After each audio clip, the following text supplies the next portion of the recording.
Maybe maybe it would be helpful if I turned on the audio. Does that work now, Mike?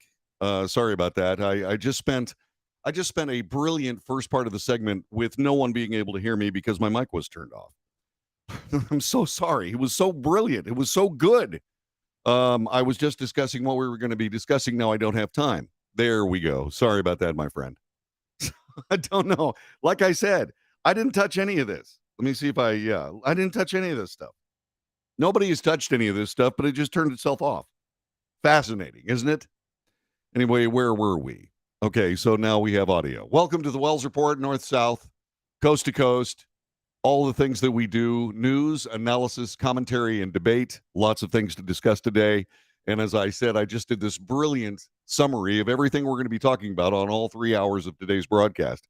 And no one heard a word that I said. So there you go. Welcome to the new year. Off with a little bit of a stumble, but we'll be better this year, I promise. Stick around for news on our future on the Wells Report. So, what is happening today? Actually, not too much. The preparations are being made for what is tomorrow, the beginning of the Republican control of the United States House of Representatives. They have talked an awful lot about new priorities. USA Today reports it this way: the House Speaker's gavel will soon be held by a Republican, and that with that change will come new priorities, a series of investigation and partisan gridlock that could bring Joe Biden's political agenda to a crawl, if not a full stop. House GOP leader Kevin McCarthy, who's running to be the next speaker, has made clear in the weeks before the November 8th election and January 3rd, when the new Congress was sworn in, Democrats would no longer have one party rule in Washington. In 11 days, the House majority will change the direction of our nation, he said on the House floor. This was December 23rd, before voting against a $1.7 trillion spending bill. That spending bill, by the way, went to the Senate. Actually, it went to the Senate first before it came back to the House, because the House came up with it to begin with, and the Senate decided to go ahead and pass it, even though the Republicans shot themselves in the foot. Senate Republicans shot the entire party in the foot by not giving the House Republicans an opportunity to redo that budget bill in something that resembles sanity, in my view. That's just an opinion. And what happened is, strangely enough, the Senate Republicans just decided to take that leverage out of the hands of the House Republicans. It was a huge political mistake, but then again, I'm not real sure that there are any Senate Republicans. I'm pretty sure that they are essentially just members of the ruling class and kind of like it that way, and will work with Democrats whenever it seems to be a politically good idea. So, in December, McCarthy told Democrats that they would lose one-party rule in 17 days, the countdown. December 2nd, he offered a bleaker warning when responding to Twitter emails that showed company employees debating how to handle news about Hunter Biden's laptop. In 32 days, House Republican majorities will be getting the American people answers and accountability. We'll see. Now, starting tomorrow, it will become clear how a House GOP majority will change the direction of the country. What do you want them to do? What do you want them to do? Do you want them to change the nation, change the direction? If so, which direction? What's the first thing you want them to do? You can call us at 817-379-2172, 817-379-2172. You can call us then, and we will immediately take your response. You can also join us on the chat room on YouTube, Twitter, Twitch, Facebook, and later on today, Rumble and Patreon. By the way, if you're watching this broadcast on Rumble and Patreon, thank you very much for doing so. This was recorded earlier today. Republicans only control the House, meaning legislatively there's not much the GOP can do. They can stop Joe Biden's agenda, but doubtlessly the Democrat-controlled Senate will stop the Republican agenda. So expect gridlock and expect a lot of political posturing. This is something the Republicans are famous for, and they have done a great deal of. They postured and done nothing. For example, Obamacare. 73 times they said that they were going to repeal Obamacare. When they got their chance, they blew it. And so I'm not especially sanguine or hopeful in any way, shape, or form that the Republican Party is going to do much of anything. So we'll see. Republicans are ready to hit the ground running, says Alyssa DeCuna. She's the co-chair of the law firm William Hale's Congressional Investigations Practice. I think the question is, what is not going to be on the table? One lawmaker to keep an eye on is Kentucky Representative James Comer, who is slated to chair the House Oversight Committee, arguably the premier investigative committee in the chamber. Comer has promised extensive investigations into Hunter Biden's financial dealings in compliance with tax laws. Concerned about whether Joe Biden has been compromised by his son Hunter Biden's business interests. Quote, if Mr. Biden's family members have deals with foreign adversaries, it could compromise his decision-making as president in a way that threatens national security, said Comer. Also pay attention to Ohio Representative Jim Jordan, who will likely chair the House Judiciary Committee.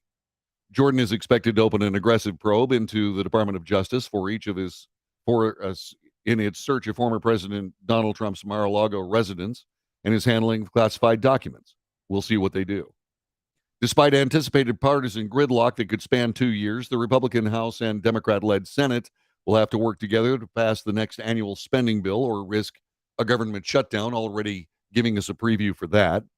There may be some other areas of consensus, especially as both chambers have paper-thin majorities and will have to work across the aisle to get anything done. Both parties want to rein in big tech. Republicans want accountability for what they see as censorship of GOP members and perceived collusion between big government and big tech, also bias against conservatives. Democrats have focused their probes on antitrust issues, the tech industry's handling of hate speech, the rise of national white nationalism, the link between social media and eroding mental health. Though parties have different viewpoints, they both claim to want accountability. They have enough moderates willing to work across the aisle, even as Democrat Senator Amy Klobuchar of Minnesota and Representative Ken Buck of Colorado, who have already worked on antitrust legislation. It's unclear what kind of legislation most parties might agree to, but in the coming months, it's possible House and Senate committees will have tech executives as witnesses in various hearings. Republicans and Democrats may also be able to work together to reduce inflation, but again, both parties have different ideas about how to do it. The GOP has been largely focused on efforts to reduce spending. Democrats have continued to push social spending programs like the Axed Child Tax Credit to help American families. What is not going to be dealt with, according to USA Today, with the end of total Democrat control of Congress, it's extremely unlikely key Democrat priorities will have any shot of getting through a now GOP-controlled House. We'll see. I'm not exactly sure. Once again, this is opinion. I'm not sure that the Republicans won't work across the aisle in good fellowship to try to build some sort of bridge for a Republican agenda of some sort, something that will be rebuffed by Democrats only after Democrat ideas are already passed, thanks to the bipartisanship shown by the Republicans. It's something they do. So after the Supreme Court overturned constitutional right to an abortion, USA Today hasn't learned anything from last year. They're still calling it a constitutional right to an abortion, which never existed, because you can't add a right to the Constitution of the United States without a constitutional amendment. You can't do it in the Supreme Court of the United States. You can't. You simply can't. The efforts ultimately failed in the Senate, but there were signs of a Democrat commitment to eventually enshrining the abortion rights law into the U.S. Code. That aspiration is unlikely to see support from GOP-led House of Representatives as Republican leadership heaped praise on the Supreme Court decision last year. So once again, welcome to the idea that what we have divided government, which is going to be certainly less expensive. But what else will it be? We'll delve into that as we continue on the Wells Report, the first show of 2023. Thanks very much for joining us. A little stumble out of the gates. Somehow my microphone decided to turn itself off. I wonder if it's trying to tell me something. We shall see. It is the Wells Report. Our telephone number, 817-379-2172. 817-379-2172. Let's get together and chat, shall we? Let's talk a little bit about the news, the issues of the day, and what you want the Republican Party to do. All that next on the Wells Report. Stay right there.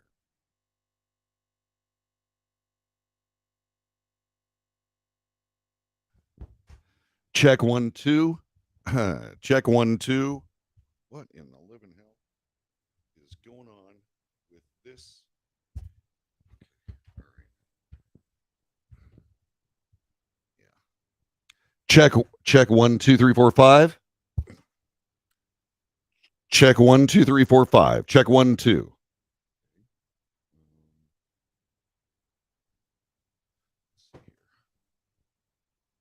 Check 1 2 3 4 5. Check 1 2 3 4 5. 5 4 3 2 1. Check 1 2 3 4 5. 5 4 3 2 1.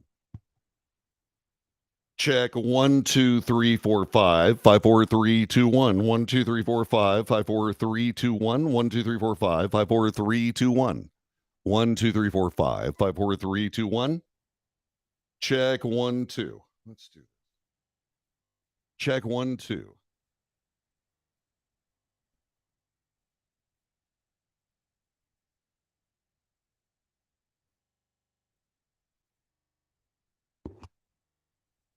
Checking 1 2 3 4 5. 5 4 3 2 1. 1 2 3 4 5. 5 4 3 2 1.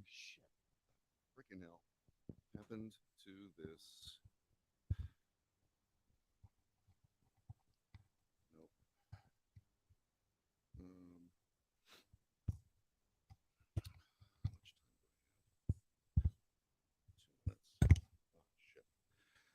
Check 1 2 3 4 5. 5 4 3 2 1. 1 2 3 4 5. 5 4 3 2 1. 1 2 3 4 5. 5 4 3 2 1. John David Wells.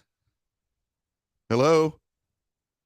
Not much. Just trying to do the show. Something is awry on my microphone. Check 1 2 3 4 5. 5 4 3 2 1. 1 2 3 4 5. 5 4 3 2 1. 1 2 3 4 5. 5 4 3 2 1. 1 2 3 4 5. 5 4 3 2 1. I lost some level somewhere, and I don't know exactly where. Check 1 2. Why did you hang up? Why did you hang up?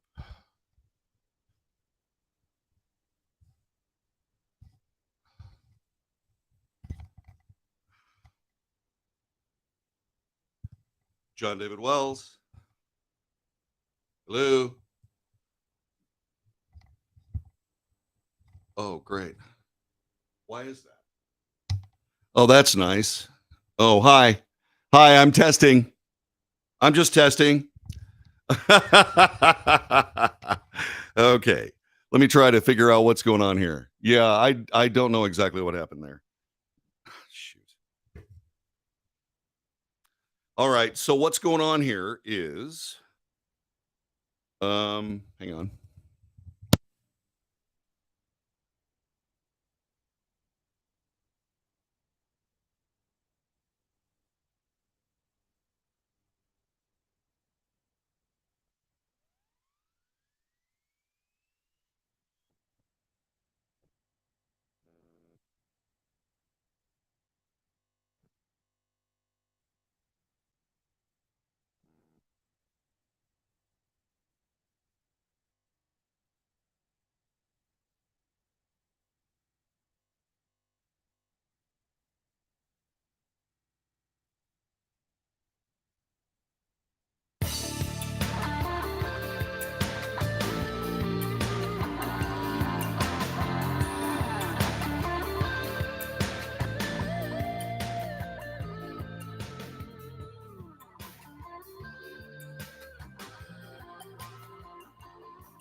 Was that loud? Greetings. My name is John David Wells. Sorry about that. I've been trying to figure out what's going on with my microphone. Things changed a little bit. I left everything as is. And for some reason, certain things changed, and I think I have an idea what it is. I'm going to be trying to work that out. As far as the coming back early, that was something that I still haven't figured out. I must have hit a button while I was trying to go through the dynamics of getting some of the things fixed that apparently just changed their minds while I was gone on vacation. We went to North Carolina to visit my son Mitchell and his family. It was magnificent. We had a great Christmas holiday. We also had a wonderful celebration of New Year's with many of our friends, and I certainly hope that you had one as well. We're talking a little bit about the news of the day. The Republicans are going to take over tomorrow, and there are a lot of things that are going on that have to do with what their agenda is and perhaps is not going to be. And we're trying to figure out whether or not they're going to be anything close to effective. This has not really been the case for the Republicans for a long, long time. The Republican Party has a very, very good idea. They have a very good idea about, say, things like, I don't know, making brave noises. But those brave noises often don't lead to anything concrete, or even anything close to reality. And it's always been rather annoying to me that they have done that. And I'm hoping that what ends up happening is that they figure out exactly how to be a party. What I have seen in the Republican Party is an unwillingness to lead a great nation. They simply just refuse to do that. Why is it? I don't know exactly. I don't know why they don't want to lead a great nation. I don't know why they believe that for whatever reason, that the road to political prosperity is paved with mediocrity. I don't understand just exactly what they're trying to get done. And I think that most Republicans in the United States feel the same way. Am I wrong? I don't know. I just don't know. So let's talk a little bit. Thanks very much, Langston. Yeah, I unfortunately you could hear me clearly, but you shouldn't have heard me clearly because we have these little things that I leave for breaks and so on and so forth. And for whatever reason, one of them simply stopped, and I don't know why. So I'm glad you can hear me, Jeannie. Jenny, I appreciate it, and thank you, Brian. I appreciate those good wishes as well. Jenny also says Happy New Year to everyone. This is from the chat room that you can avail by going to Facebook, YouTube, Twitter, and Twitch. So Brian Galbraith says, really what you want to see the Republican Party do is boost the economy. That is not as difficult as you might think. What needs to happen is spending needs to stop. Yeah, the break was on. It just, for whatever reason, decided to stop running the very fancy graphics that we run during those breaks. And so what we'll do is we'll try to get that worked out as well. You are listening to the Wells Report. My name is John David Wells. Thanks very much for joining us today. Our telephone number is 817-379-2172. 817-379-2172.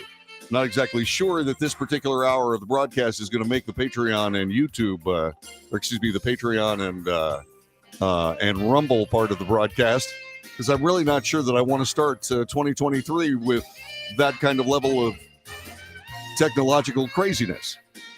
I tested everything except what went wrong. What have we learned? Maybe you should test everything. I'll do that next time. You're listening to the Wells Report. Thanks very much for doing so. Our telephone number, 817-379-2172. We'll be back with more coming up in just a couple of moments.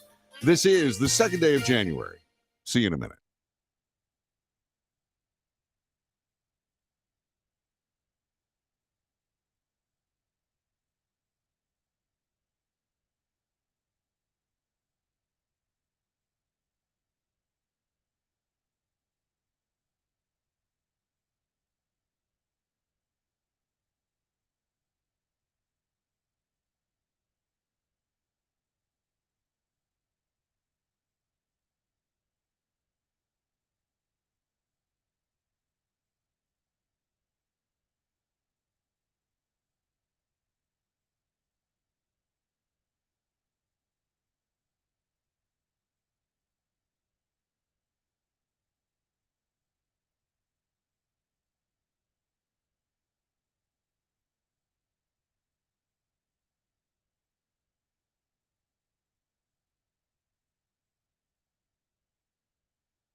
This is the Wells Report. My name is John David Wells. Our telephone number is 817-379-2172. 817-379-2172.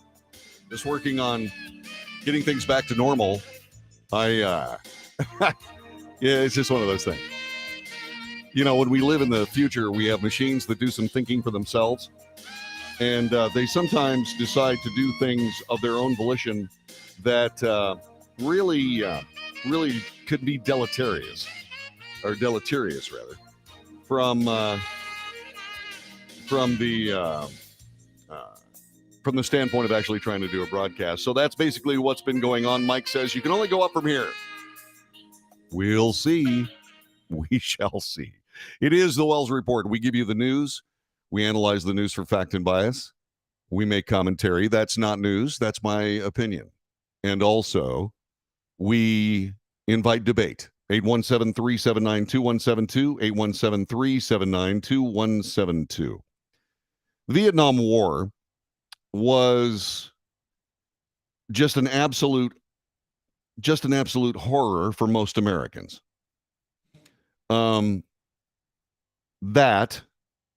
war lasted way too long, consumed too many lives, and many people think that there was not any real good reason to be doing what we were doing. But take those things aside, what made the Vietnam War disastrous was the political control of it. Politicians make lousy soldiers.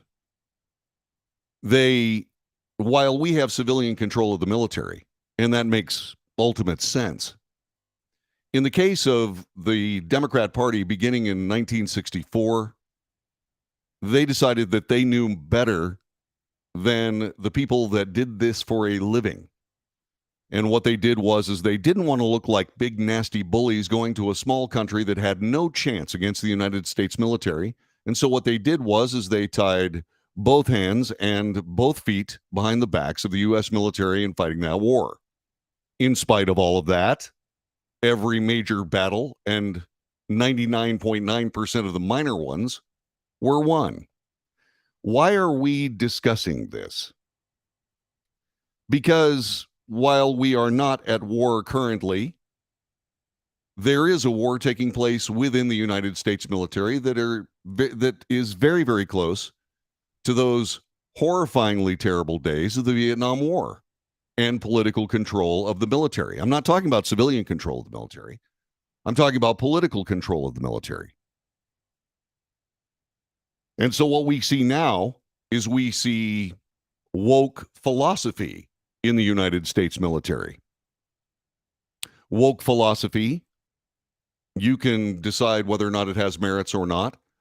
Most of the people that I talk to think woke philosophy is nothing more than a rekindling of American racism for political effect.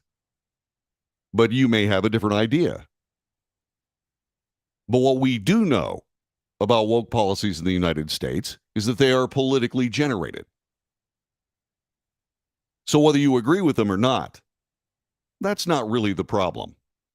The problem is that we have politics interfering with the people responsible for protecting this nation. And that is continuing. Now, GOP members of military oversight committees in Congress are signaling they're going to target the Pentagon over racial curriculum at military academies, efforts to root out extremists from the ranks, whatever those are. Because if we can go back to the rhetoric of, say, for example, the Democrat Party in the last couple of years, extremists are anybody who disagree with the enlightened New Age Democrat policies that keep being rammed down the throats of the United States thanks to the political machine that we are currently in the thrall of. And so the GOP now promises that they're going to go after these, quote, woke social policies. Congress passed a defense bill that will no longer require service members to receive COVID-19 vaccines. That was one of the many military policy decisions that the Republican-led House may spotlight in the next Congress. As it turns out, the forcing of American soldiers, men and women, to take those vaccines was pointless. not just pointless, but ineffective. It was, again, political control of American public health. There is no such thing.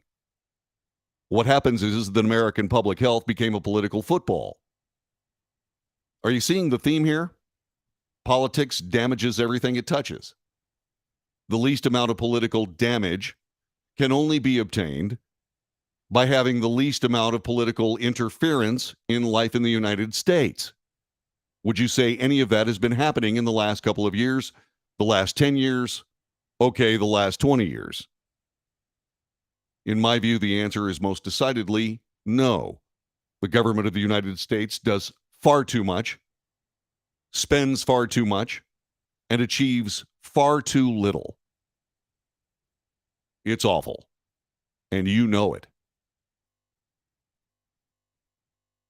So these people, the Republicans I'm talking about, they are saying that they're going to do something about all of that, and this gets us back to this idea that America is best when it's a meritocracy. In other words, the people that deserve, that earn, that actually rise above the status quo should be rewarded with success in this nation, not reduce success to some sort of egalitarian evenness that can be traced and appreciated only by politicians looking to quash those people that rise above the status quo and lift those people that are below the status quo up to a point that isn't real. One of the great things about a free society is that you can find something that you're great at. You can find something that you are absolutely superb at. And you can do that to make a wonderful living.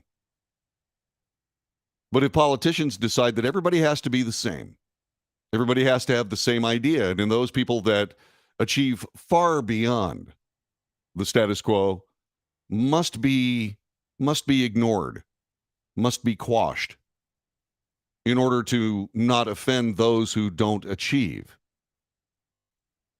This headlong rush to egalitarian mediocrity is where the politics of the last 2 years for sure has been, although I can trace it, arguably trace it back far further.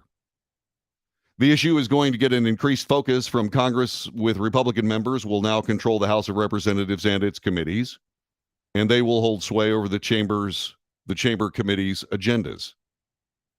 I watched what the Democrats have done in many of these, especially in the NDAA, the National Defense Authorization Act, and the wokeism that they want to bring in there, said Minority Leader Kevin McCarthy, who is in line to become Speaker of the House. He said that during a November press conference. A 2022 survey conducted by the nonprofit Reagan Foundation found 50% of respondents felt that so-called woke practices in some way undermined military effectiveness. Defense Secretary Lloyd Austin has more urgent items on his agenda, said Sabrina Singh. She is the Pentagon's deputy press secretary. Austin, she said, is focused on the priorities he set out at the beginning of this administration: defending the nation, deterring strategic attacks against the United States allies and partners, deterring aggression, and building a lethal, resilient joint force.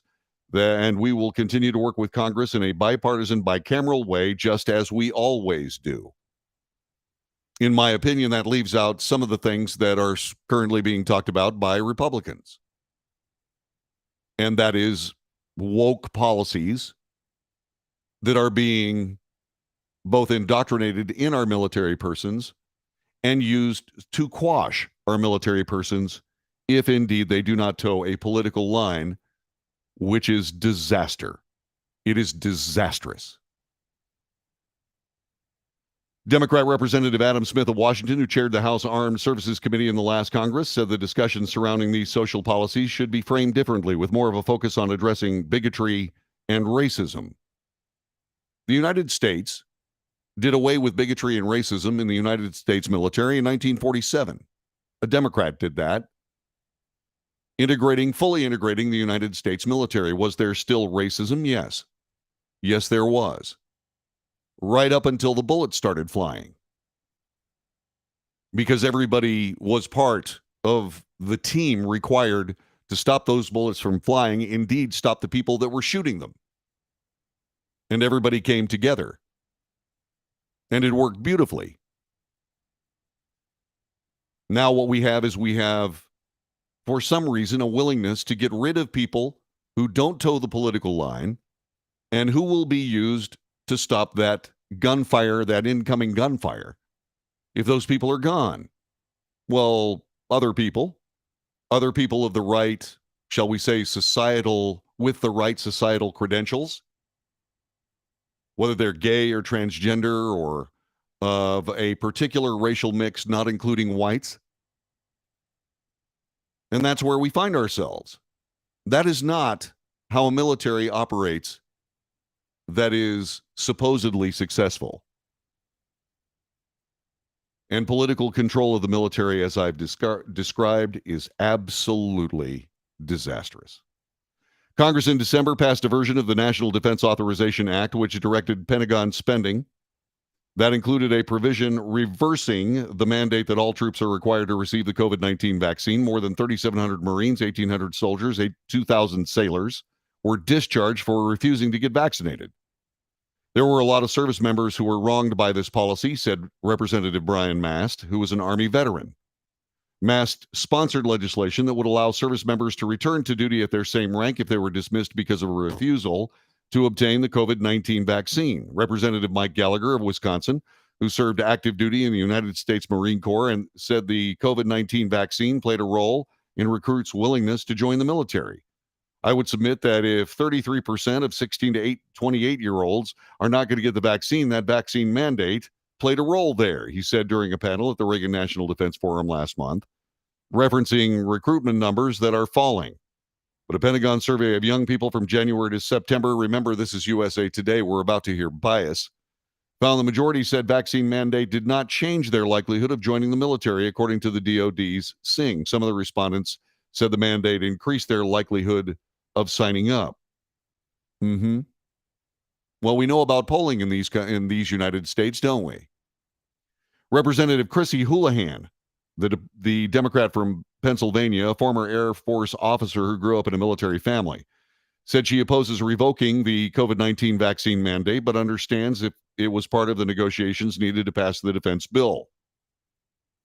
What we know about the COVID-19 vaccine is that it does not stop transmission.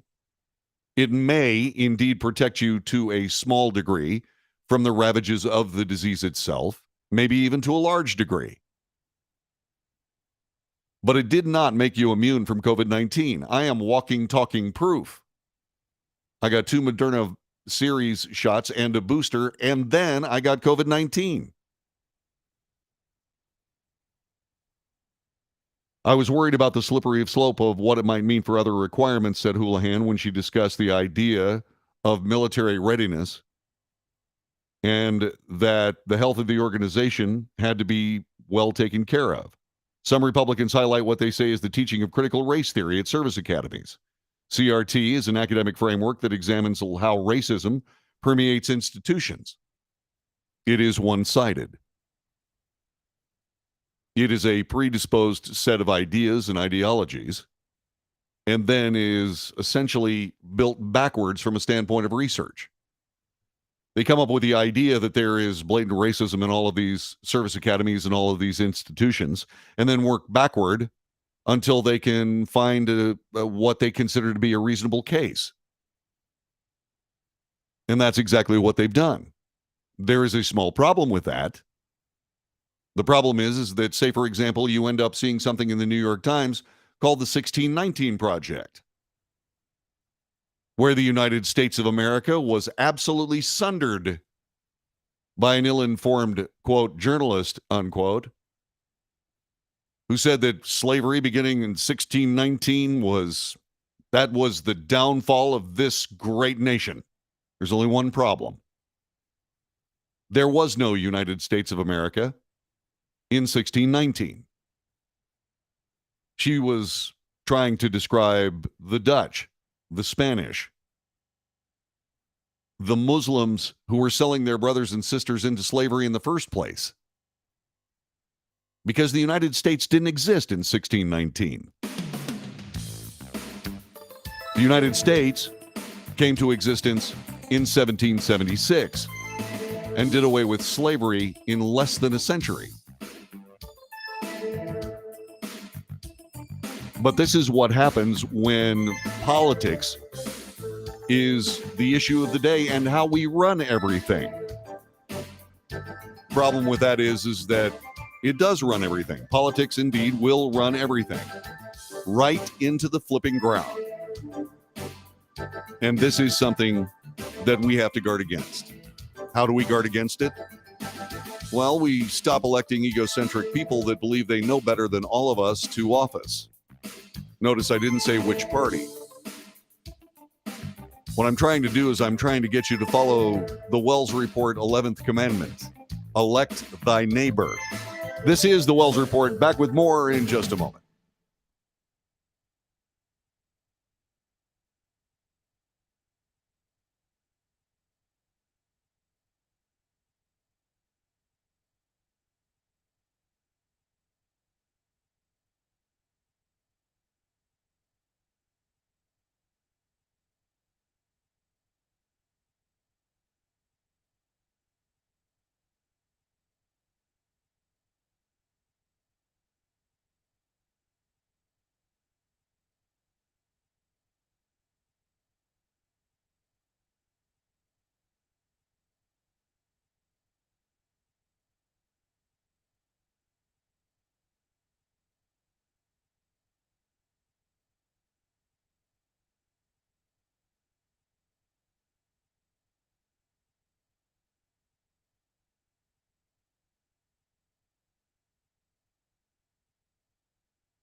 This is the Wells Report. My name is John David Wells. Our telephone number is 817-379-2172. You can also join us on the chat room. Let's see. Yeah, this hour has been kind of a fun troubleshooting sort of thing. We've been doing the broadcast while I've been trying to figure out why things aren't working well. Let's see. My brother was in the Vietnam War, said Ginny. It was horrible. Yes, it was. Enlightenment and New Age has nothing to do with woke, says Ken. Woke is the new generation realizing they can get whatever they want by being offended and manipulating the system with their feelings. Good comment. So are we to trust McCarthy or what? That is a great question. Let me address that. Kevin McCarthy is running to be the speaker. He has run across some problems with conservative members of the Republican caucus.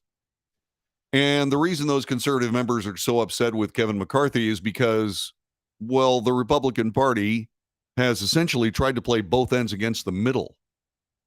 They've tried to be conservative when conservative policies were being asked for by the American people, and then they were behind the scenes offering bipartisanship to non-conservative ideas, hoping not to get caught.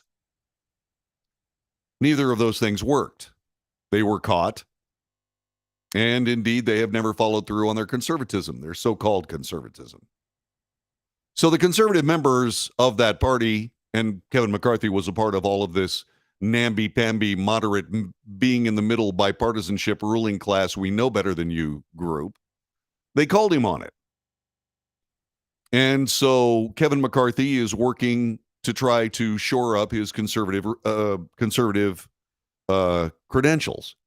For example, as a part of a final bid to convince the right wing to support his speakership, according to Fox News, he made major concessions to the group ahead of tomorrow's vote. The central concession is allowing for any 5 Republican representatives to force a vote of no confidence in the Speaker of the House. He vowed to end the practice of proxy voting and virtual participation in hearings, requiring lawmakers to be in Washington to participate in hearings and votes. Just as the Speaker is elected by the whole body, we will restore the ability for any 5 members of the majority party to initiate a vote to remove the Speaker if so warranted, he wrote in a letter to his Republican colleagues over the weekend.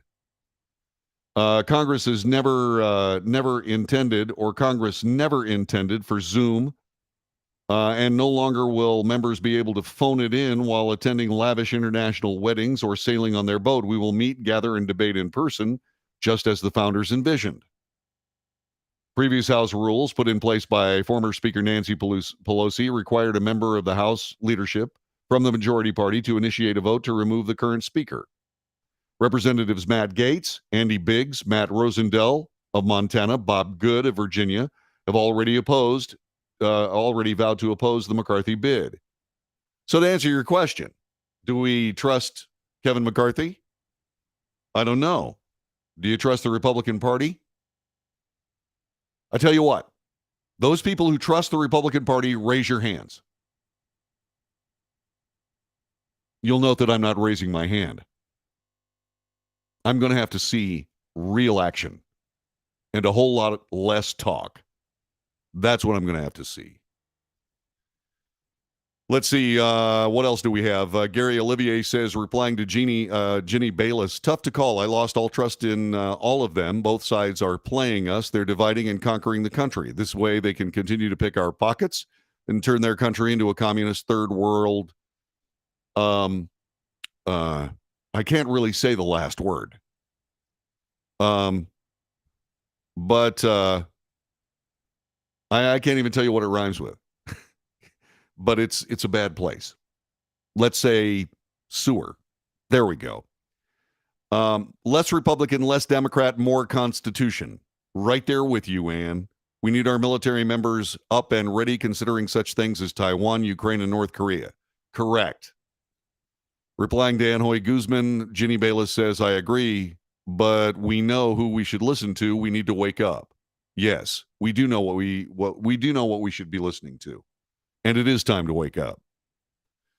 Charles Crow says something interesting. Charles Crow says that rhinos are worse than Democrats. You know why they're worse than Democrats? Have you ever asked why rhinos would be worse than Democrats? Because Democrats are more honest. That playing both ends against the middle thing that the Republican leadership has been doing for the last 20 years, 30 years, 50 years, 100 years. Yeah, that's finally coming to the fore. People are finally realizing that that's what's happening. And so, yeah, rhinos are far worse than Democrats. You know the Democrats do not like this country and want to turn it into the United Socialist States of America. You know that. That's what the Democrat Party stands for. They stand for the quashing of merit for the sake of egalitarian wadism.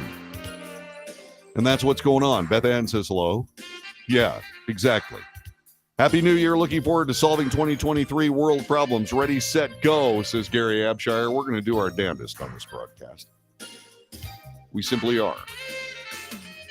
And why are we doing that? Well, because nobody else is. This is the Wells Report. Let's see. Clay Higgins of Louisiana should be the speaker. You need to look at the videos on him on YouTube. Well, I'm pretty sure that Kevin McCarthy is going to end up as the speaker. But make no mistake, the idea that there could be a vote of no confidence among the majority of House party members is a good thing. It is a very good thing. And I think we probably ought to pursue it. There's more coming up. This is the Wells Report. Thanks very much for joining us. Back with more. Hour number 2, in fact, next. Wow, that was fun. Not. Anyway, thanks for being with us. Back in a sec.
North to south, coast to coast, around the world.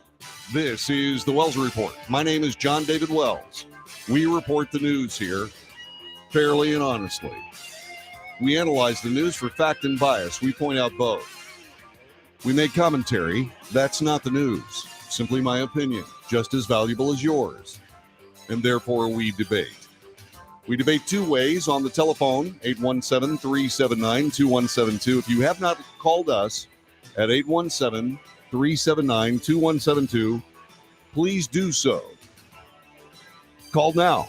Operator is standing by. Also, you can join us on the chat room. It's flying today, and we certainly appreciate it. Thanks very much for joining us today. We've been talking a bunch of Republican politics. We have one more thing to discuss. It has to do with a guy named George Santos. George Santos has been making headlines since December 19th, writes CNN. The New York Times published a jaw-dropping article documenting false claims about his work experience, education, and many things in between. He later described those falsehoods, as reported by CNN, which is biased, as resume embellishment, but admitted to misrepresenting his employment and educational background. Santos has claimed his grandparents fled the horrors of the Holocaust as Ukrainian Jews from Belgium, only to have his version of the family background contradicted by a review of genealogical records. Adding to the firestorm are recent developments that federal and state authorities have launched criminal investigations into Santos over his finance and fabrications. When he first ran for Congress unsuccessfully in 2020, Santos reported he had no assets, yet somehow he was able to lend his 2022 campaign $700,000. Throughout the twists and turns, one thing remained constant. GOP House leader Kevin McCarthy has not condemned Santos, not over his admitted falsehoods, his apparent misrepresentation about family members fleeing the Holocaust, questions regarding his campaign financing, even reports of spending campaign funds on travel to places such as Miami. McCarthy has not yet returned CNN's request for comments about Santos.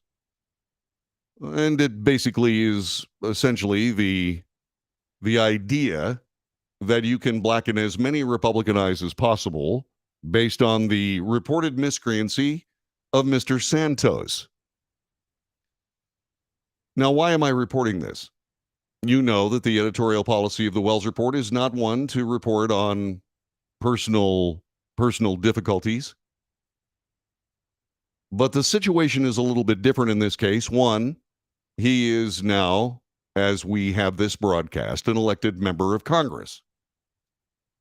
The other reason that we don't talk about personal misfortune is because we like to wait until that personal misfortune is news at some level.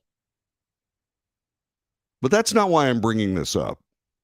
The reason I'm bringing this up is hypocrisy. And that leads to a much broader question that I'd like to touch on this hour of the Wells Report. That much broader question is hypocrisy. And attending that is the political machine that all of us are in the thrall of. And that goes far, far beyond George Santos. But let's talk about Mr. Santos first. Mr. Santos has embellished. Some people say he has lied. I want to see proof of that lying. Some people are casting aspersions on his campaign spending. Some people are saying, how did a guy with no assets in 2020 somehow be able to lend his campaign $700,000? Let's deal with all of those. First of all, his embellishments. As you know, the President of the United States has embellished everything, including his religion and his supposed adherence to it. So that's a zero-sum game. Arguably, it's worse on the part of a president than it is on the part of a congressional elect. But I'll let you decide that for your own self. Let's talk about his campaign financing. There have been many charges of campaign finance miscreancy among many Democrats, Republicans, everywhere. That leads us to $700,000 mythically and magically appearing out of nowhere. People who run for Congress essentially show up not very wealthy. And regardless of how long they spend in the Congress, they seem to be able to amass millions upon millions of dollars. So once again, we're getting very quickly to a zero-sum game. Now, as far as the campaign financing and so on and so forth, that is an allegation. And elsewhere in this broadcast, we're going to talk a little bit about the rush to judgment. And we're going to talk about the willingness of the media to try people amongst its pages. And that leads us to the hypocrisy of all of it. The hypocrisy that Joe Biden can be the essentially unfettered, unmolested president of the United States, doing everything that George Santos is accused of, stands on its own. So what's the difference?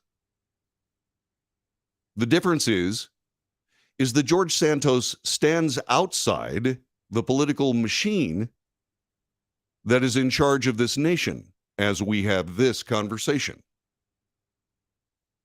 A political machine, enough political power in a particular location with the cooperation of law enforcement and the cooperation of the prevailing media in that location. We have all those things. From one end of this nation, as I say at the beginning of every hour, from north to south, coast to coast, we have all of those things. Therefore, we have a political machine that is run by hubris, and a political machine that sees its destiny as changing the United States, fundamentally changing these United States into a politician's playground. We know that politician playgrounds invariably fail spectacularly. The Soviet Union used to rule Russia. The Soviet Union was a creation of the Communist Party, more socialist than communist. But that was run by hubris as well. Many of the same things we deal with in this nation brought down the Soviet Union. The Soviet Union decided that politics were more important than reality. In our nation, we have that all over the place.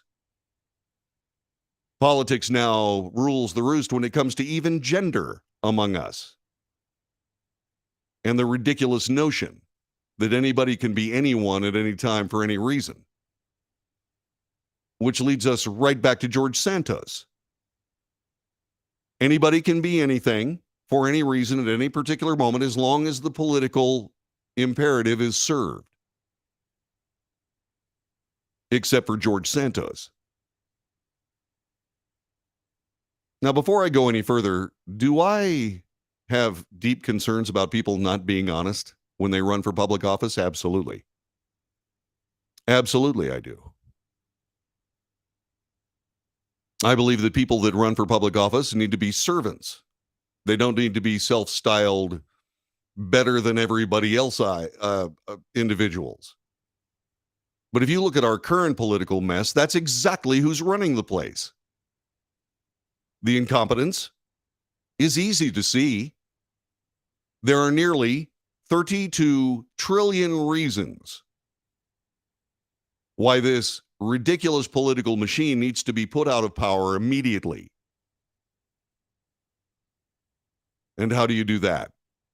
Well, you change the political leadership of the country. How do you do that? In this particular case, you change the political leadership of the political parties. Have we done some of that? Yes.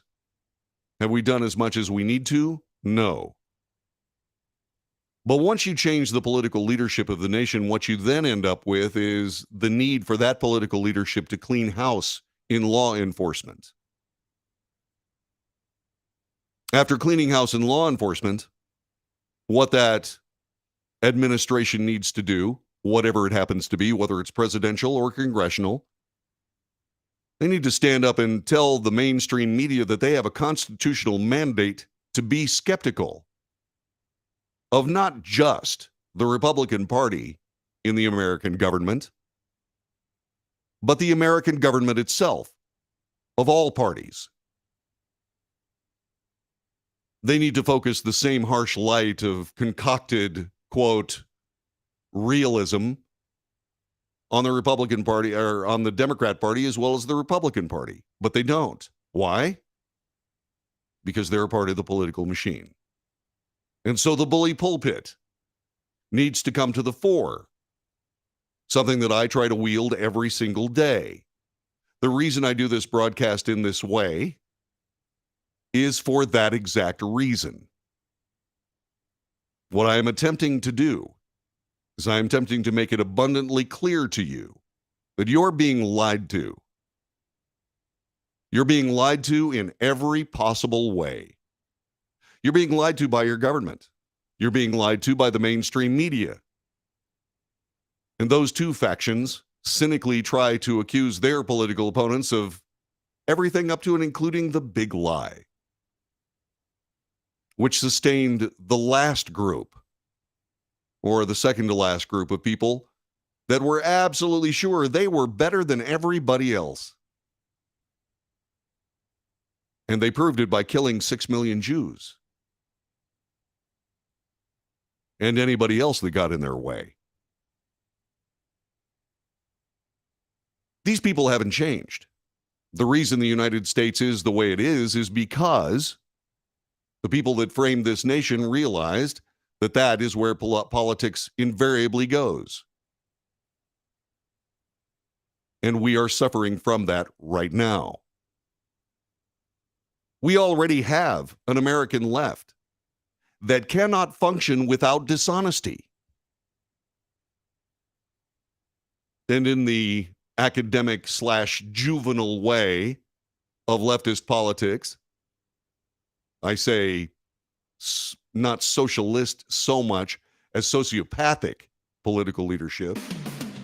What we end up with is a bunch of people just plain lying to you, sustained by the media and enforced by the law enforcement. Part of the bully pulpit to get the media under control also involves replacing everyone in federal law enforcement that calls the shots. I just do it in a blanket way. If it was up to me, I'd just say, you know what? Here's what I'm going to do. Everybody in every director position, in every law enforcement, the DOJ, every intelligence organization, everybody in the director level and up are gone immediately. You may reapply for your jobs. And that would put it back into the oversight of the political party that we must hold accountable. More in a moment. This is the Wells Report.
This is the Wells Report. My name is John David Wells. Thanks very much for joining us. Hypocrisy, the political machine, the dishonesty, all of these things, the driving principles behind the federal government of the United States. And you know it. What are we going to do about it? Well, we're going to have to stop playing around, first of all. We have to start getting serious with these people and start making hard decisions and sticking with them. Gary asks, what's up with politicians embellishing their history or just flat out lying? It's a mental disorder, maybe rooted in not getting enough attention growing up. Maybe. Or maybe it's just the concocted capability of the flim-flam artist who can't do anything else in the United States except run for office. That's what I'm saying. Elect thy neighbor. Buddy says Joe Biden, Blumenthal, Elizabeth Warren, now Santos, they're all wrong in this. They absolutely are. Isn't it interesting that none of the people except for George Santos is being hounded by the media as George Santos is? Elizabeth Pocahontas type embellishment. How are they allowed to get away with it? Because they're a part of the political machine. We know that Biden may just well get away with it. He has a son named Hunter. Yes, true. Do you know anything about that? No. Why? Because of the political machine. The intelligence agencies, the federal law enforcement agencies, the Department of Justice would rather try to investigate Donald Trump for what has so far been an empty chase by numerous people trying to do exactly that. Now the DOJ is taking a shot at it. They are not going to be successful either. Do you think we're going to drain the swamp? Maybe some, but not all. Well, as soon as we start electing the right people and making the hard decisions and stop playing around, yeah, we'll be able to drain the swamp. Narcissism is a requirement to be a politician? Yeah, I'll say, says Gary. That insatiable need for attention, making up stories about themselves comes easy. It's a mental illness. They didn't get enough love, whatever. We're where we're at because good people shy away from the nastiness of politics. It's not nastiness. It's just plain character assassination. Good people stay out of politics because the swamp reaches up and sullies them. And it's at every level. And it's inexcusable at every level. This hypocrisy is inexcusable. We do not have an equitable law enforcement, a judicial system. We do not have an equitable judicial system. People will look beyond the reality to, say, for example, the identity politics that any given person carries and move forward on that, leading to the inevitable, oh, okay, it's not the criminals that are the problem, it's the laws that make them criminals that are the problem.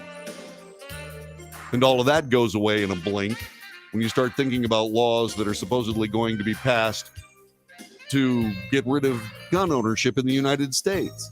Nobody's going to give up their weapons. But if they pass a law that says they must, they create all these criminals. So is it the law? Is the law wrong in that case? The answer is no. No, the law is right on that case. We got to get rid of all these weapons. But the law is wrong in the case that the wrong people are going to jail. The law is wrong.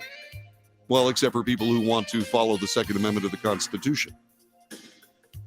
And that's where we are today. And that's bigger than a swamp. This is the Wells Report. My name is John David Wells. We'll be back with more in just a moment.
This is the Wells Report. My name is John David Wells. We bring you the news. We analyze the news for fact and bias. We make commentary and we debate.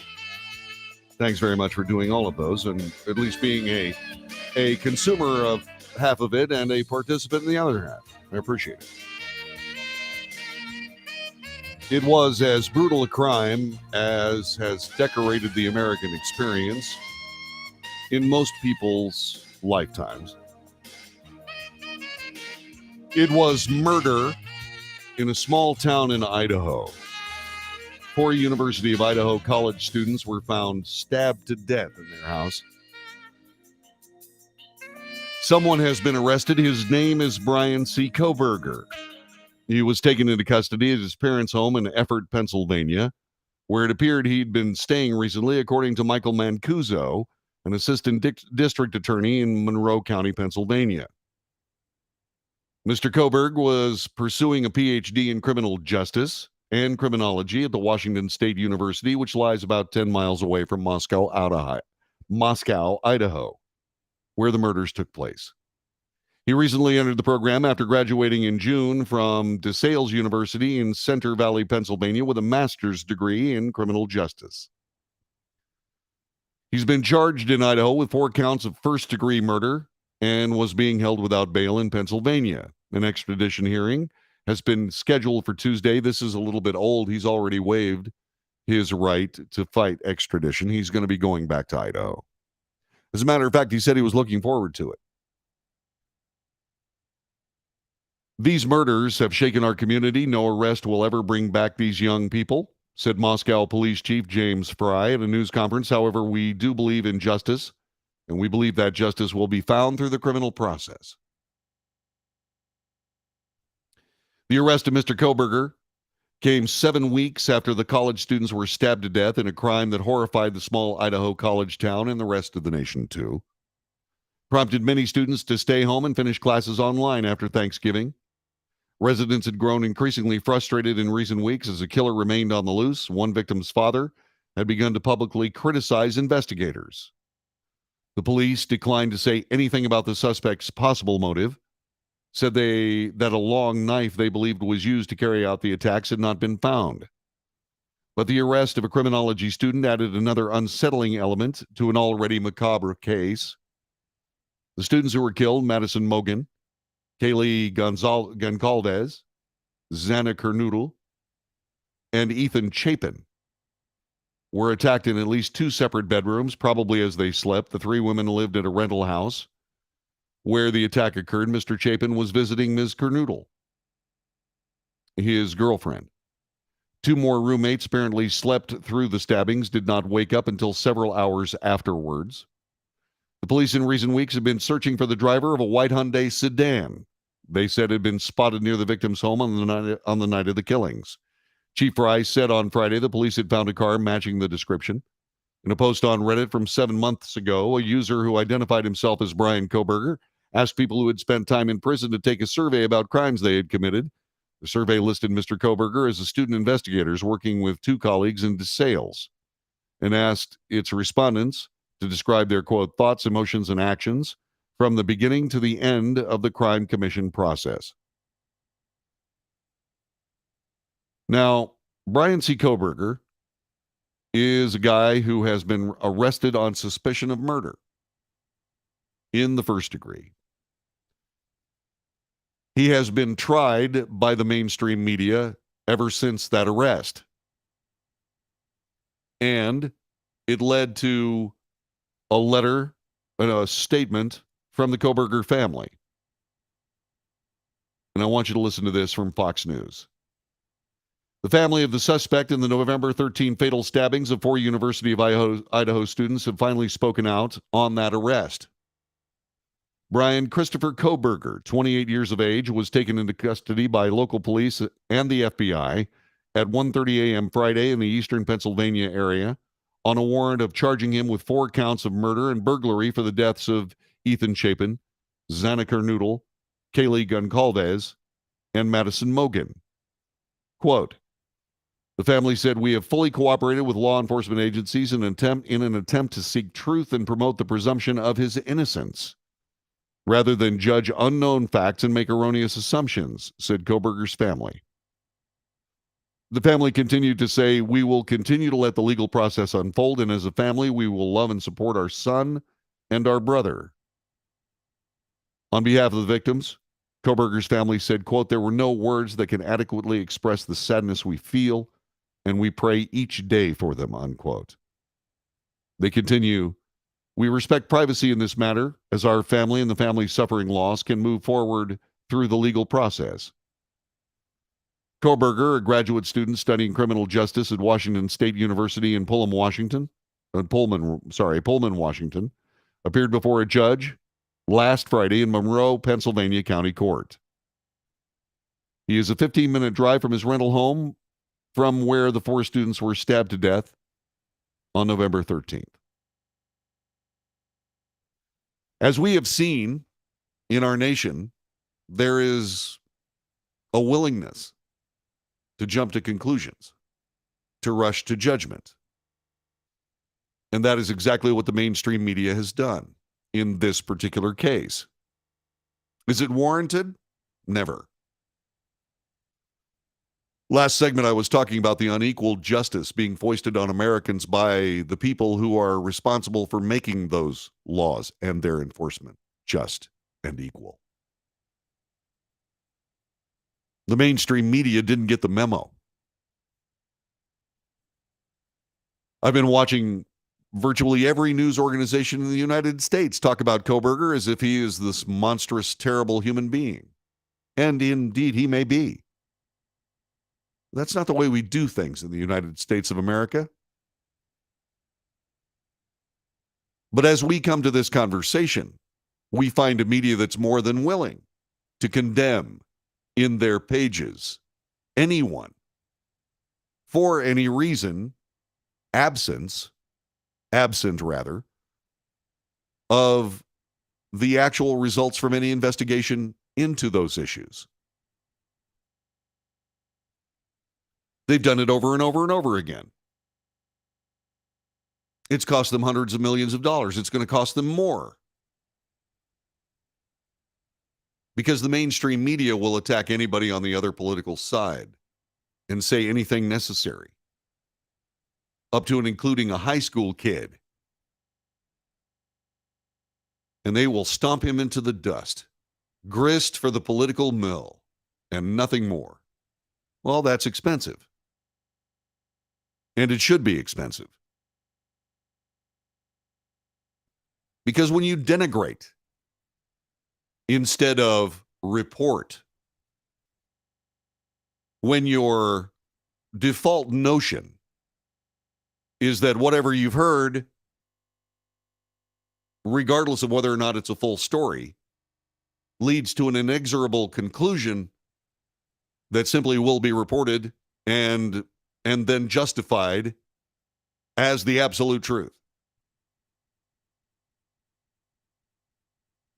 It's awful. It's un-American. It's unconstitutional.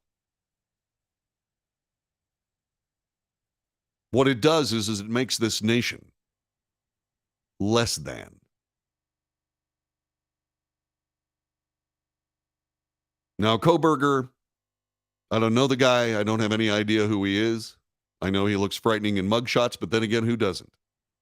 Okay, Nick Nolte. No, Nick Nolte didn't look especially menacing in his mugshot, but let's move on.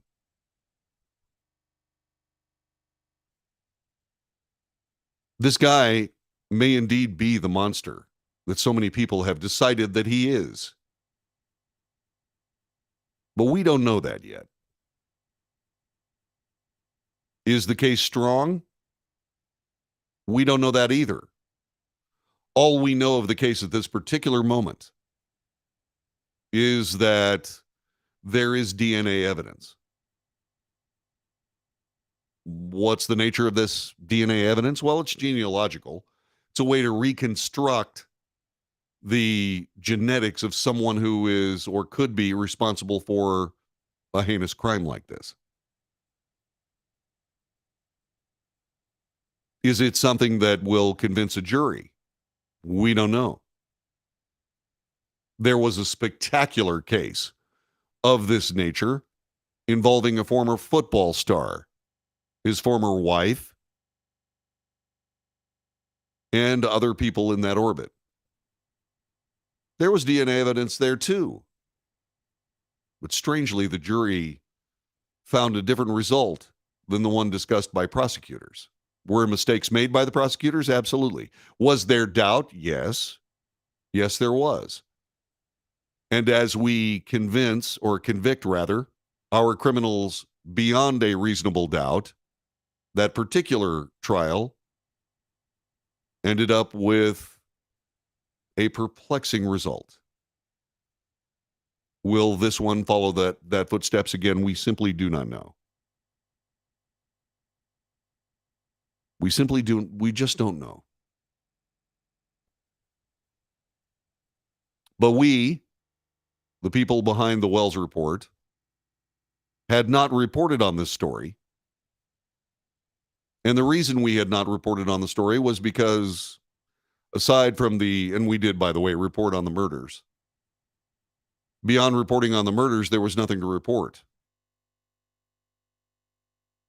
Now we know the identity of a suspect. We still don't know whether he has any kind of guilt whatsoever, and we won't know until the trial's over. And that leads to the reason we're having this discussion.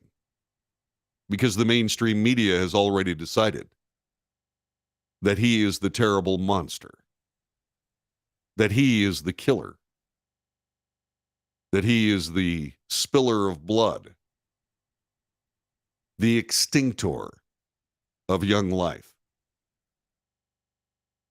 And that must stop. There are a lot of people that got very, very tired of hearing the word alleged, for example. Well, the alleged person did this, et cetera, et cetera, et cetera. Well, okay. But to dispense with the word alleged, to dispense with the idea that a convincing story based on incomplete evidence, assumptions, speculation, because of an incomplete news conference. I watch them. I watch the ones where they said, no, we really can't talk about that yet. I watched the ones that said, until Mr. Kohberger gets back to Idaho, we can't unseal the indictment. When he gets back, they will. We will know more. And the lurid yellow press will point at all of this and say, see, we were right all along. Well, no, you weren't. Because you were trashing a guy before you knew whether or not he was actually the monster you portrayed him as. If, for example, he is convicted, the character assassination of Brian Christopher Kohberger will be swept under the rug because, well, it all proved out to be true. But what's missing is the rest of judgment that occurred before Mr. Kohberger might have been convicted. That's a crime in and of itself. Civil. But all the time spent trashing Mr. Kohberger, from the time that he was arrested until this very moment, with scant knowledge, because the police weren't talking, speaks for itself. Yes, the investigation took a very long time. I understand that. Americans are used to seeing their crimes solved in the midst of 48 minutes worth of really well-produced and well-written dialogue. That's not the way it actually works. And I want to praise the investigators for keeping their mouths shut. Would that the mainstream media had followed that sterling example of self-discipline. I know it can be done. You know how I know it can be done? Because that's how we've handled this case. What is the news? Brian Christopher Kohberger was arrested for the possible murders of 4 young college students. He is in the process of being extradited to Idaho. There will be more information about this crime and the results of the investigation that led to his arrest. But we don't have any of that yet. And that's the entire story. Except for the fact that the mainstream media decided to rush to judgment again. This is the Wells Report. Dare I say, a better news broadcast than what you're used to. Back with more in a moment.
This is the Wells Report. My name is John David Wells. Our telephone number 817-379-2172. 817-379-2172.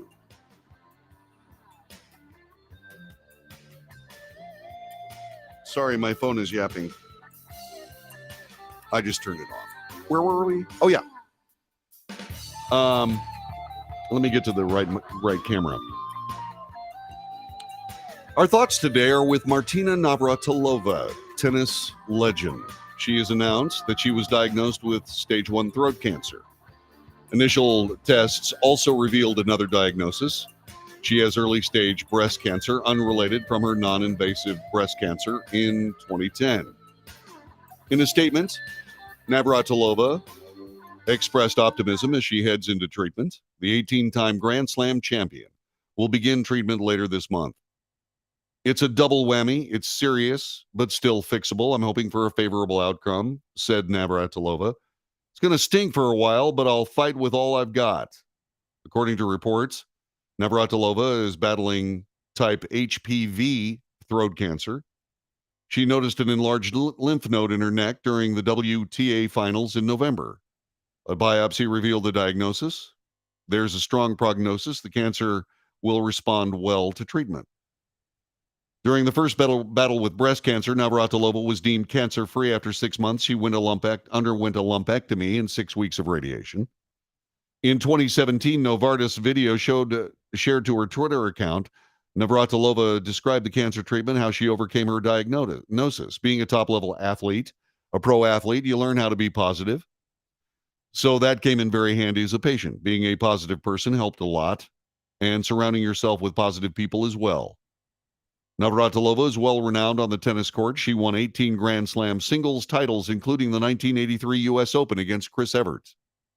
The victory helped propel her to a career Grand Slam. At the time, she became the 7th woman to reach that milestone. In retirement, Navratilova has been a studio analyst for the Tennis Channel. She will not cover the Australian Open, but hopes to contribute remotely through her battle. She is of very strong stuff, Martina Navratilova. Any of the people that do what she does arrives at that lofty achievement level through the process of dealing with extreme pain and discomfort, both mental and physical. These are early diagnoses that usually harbinges good news. As a matter of fact, this humble reporter is rather, shall we say, I'm rather happy about the fact that as I do this broadcast, I wear headphones. Why? Well, because that way you wouldn't see the bandages that I've been sporting for the last several weeks after some cancer was removed from my right ear. It was not terrible surgery. It was not invasive. Well, at least as invasive. It was invasive on my ear, let me tell you.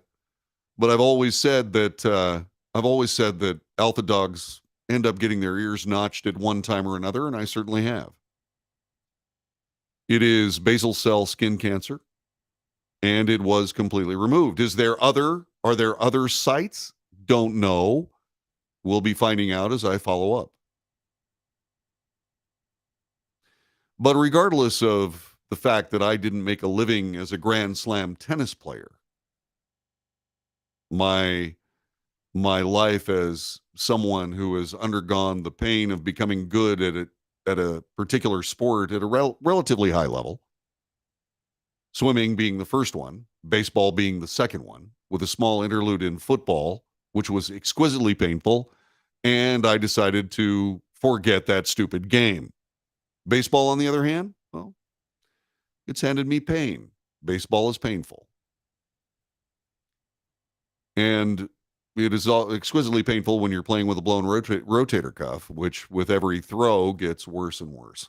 Till eventually you have to do something about it. I did, and was the recipient of spectacularly successful surgery, just as I was this time.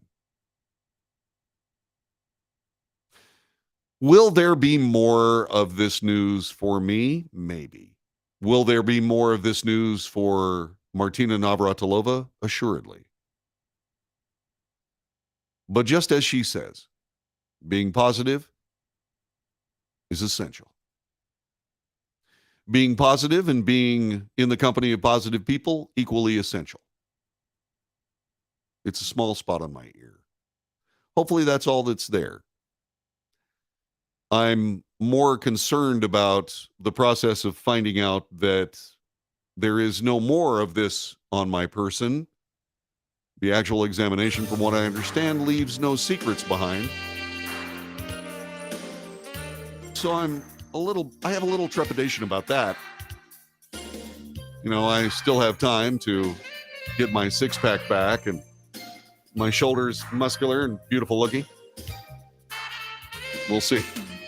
We'll see. But like I said, it's one of those things. Life puts marks on you. I wish Martina Navratilova absolute success in her battle over her cancer. And I thank everyone who has given me the good wishes that I've gotten based on this very small little piece that I found on me. Stick around. Every now and then, you simply have things that, well, refocus you. This is the Wells Report. We'll be back with hour number 3 in just a moment. Well, that was a lot better hour, don't you think? I sure do. We'll be back in just a couple of seconds.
North to south, coast to coast, around the world, this is the Wells Report. We report the news fairly, honestly. We analyze the news for fact and bias. We point out both. I make commentary. That's not the news. It's simply my opinion, just as valuable as yours, and so we debate. News, analysis, commentary, and debate. It's what we do on this broadcast, and I appreciate your participation in it. It was horrible. It was nonsensical, and it happened during the New Year's Eve holiday. Authorities have charged Trevor Bickford, who was 19 years of age, with attempted murder and assault after he allegedly attacked two New York police officers with a machete in Manhattan on New Year's Eve. Bickford, who is believed to have traveled from Maine, is charged with 2 counts of attempted murder of a police officer and 2 counts of attempted assault. The NYPD and FBI are handling the investigation together. The FBI reportedly entered Bickford's Maine home Monday. Authorities are investigating him for potential ties to Islamic extremism. A high-level police source told Fox News, who has provided this story for us. It reported that he was being watched by the FBI's counterterrorism task force in the weeks leading up to the Saturday attack. The source also said Bickford recently converted to Islam, and a tipster claimed he had expressed interest in going to Afghanistan. Bickford's attack struck a rookie police officer first, identified only as Paul. Bickford slashed Paul in the head, then caused minor injuries to another officer before being shot. The FBI's New York field office did not immediately respond to a request to confirm the FBI's visit to Bickford's home. NYC Mayor, New York City Mayor Eric Adams, praised the officer's response in a press conference Sunday morning, saying the two who were attacked were in stable condition, expected to recover. And as we do a preliminary review of the body cam video, we will see how these officers executed the plan that was put in place by the New York City Police Department in ensuring that they were protecting those who came to bring in the new year. While authorities are investigating Bickford's potential ties to extremism, he is not facing any terror-related charges at this time. Quote, I want to be clear, the FBI, through the Joint Terrorism Task Force, is working very closely with NYPD to determine the nature of this attack. This according to FBI's Michael Driscoll. We will run every lead to ground. I also want to be very clear, as you've heard me say tonight previously, or have heard what was said previously, this is a very much ongoing investigation, so our ability to talk about specifics is limited. True.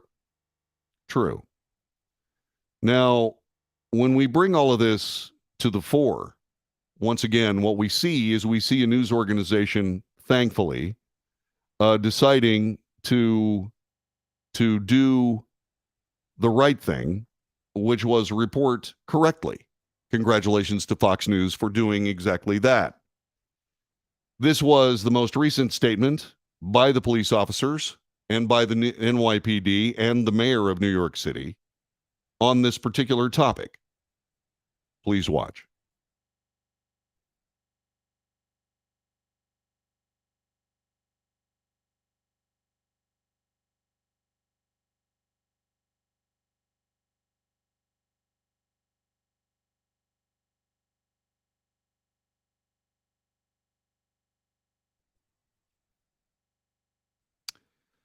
And we'll get sound as soon as humanly possible. Here, watch what I'm doing. See what I'm doing here? Let me see if I can get this working. It should have worked. That it didn't confounds me. Let's try again. Let me try this one more time. See what we can do here. There we go.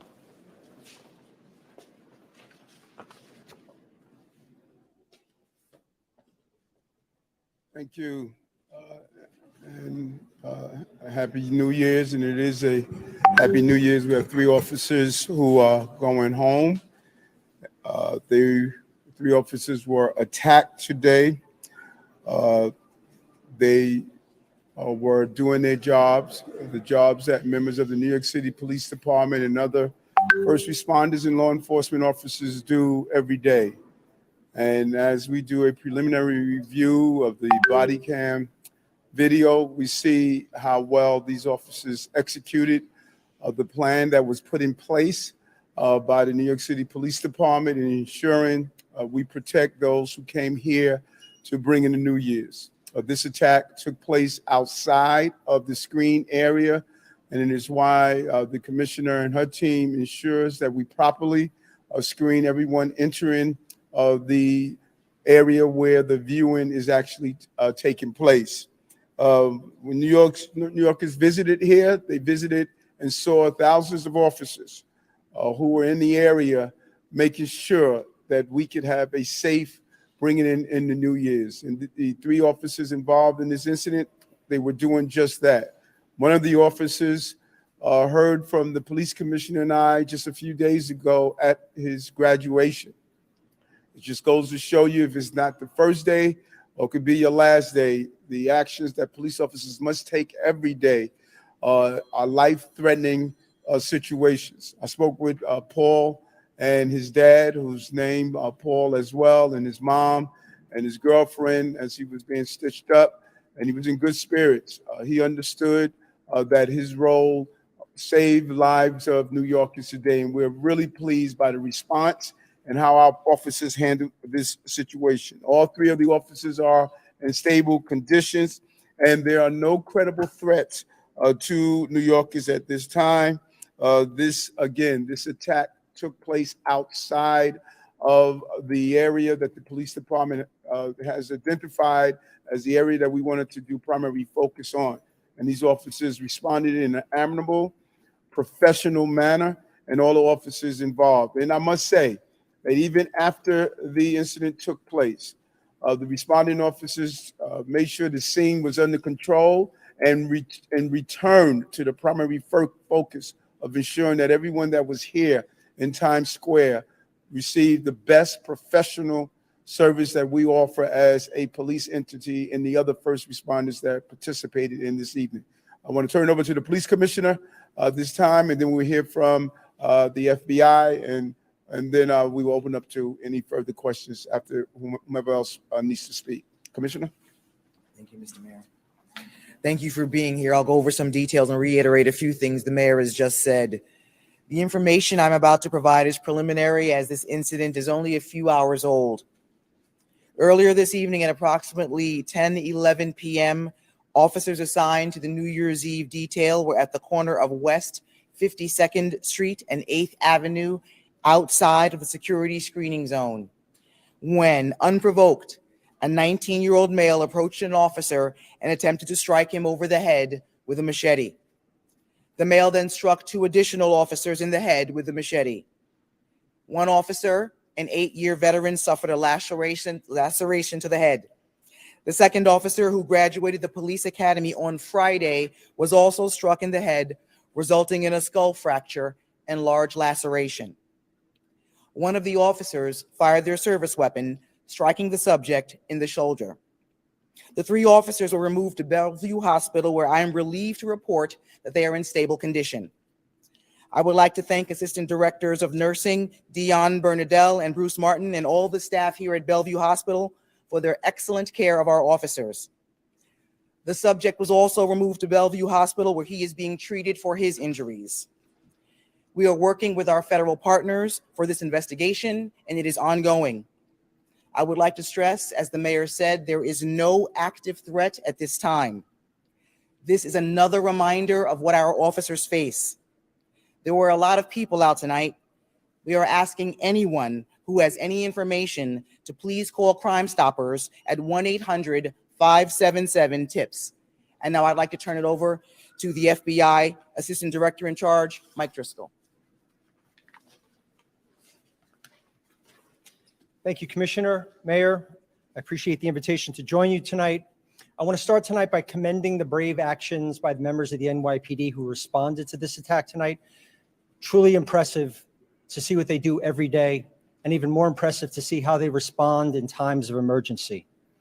I want to thank the Commissioner and the NYPD for their coordination on this, and I want to be clear that the FBI, through the Joint Terrorism Task Force, is working very closely with them to determine the nature of this attack, and we will run every lead to ground.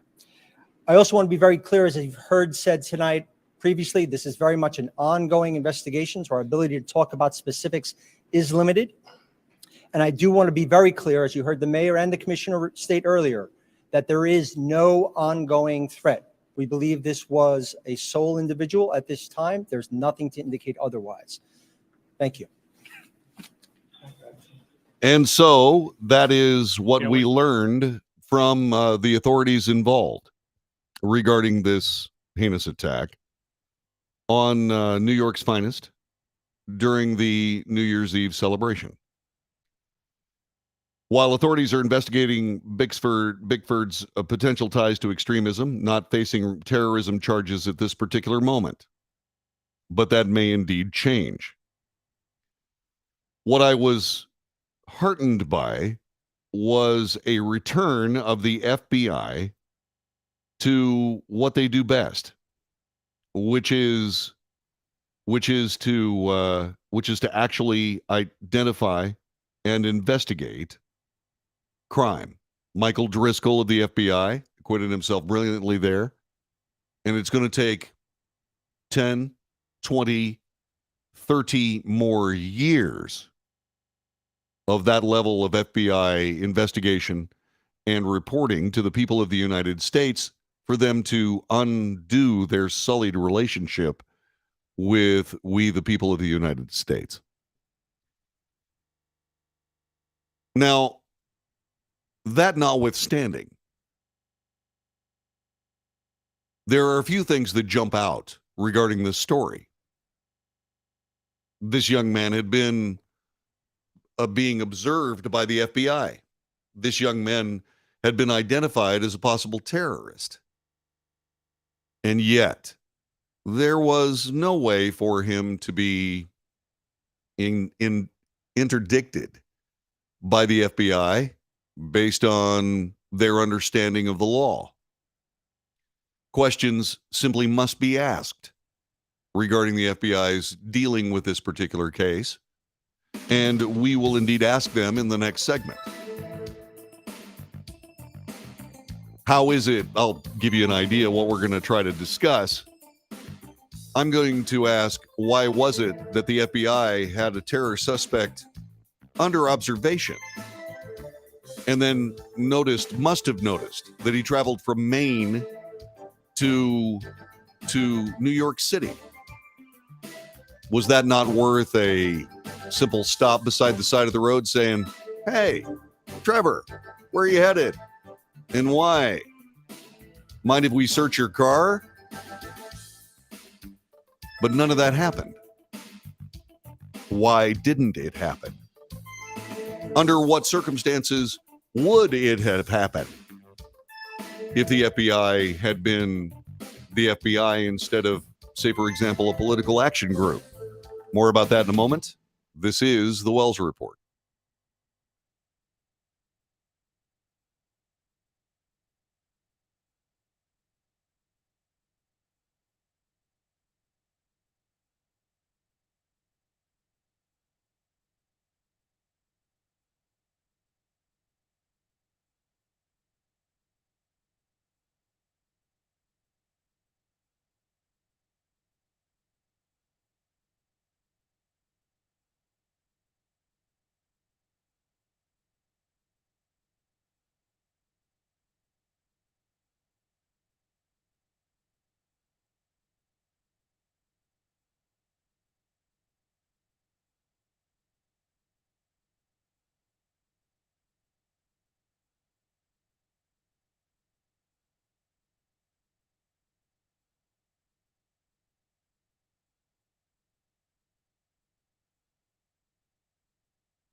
This is the Wells Report. My name is John David Wells. Trevor Bickford is alleged to have taken a machete to two NYPD police officers during the New Year's Eve celebration in Times Square, or in the area of Times Square.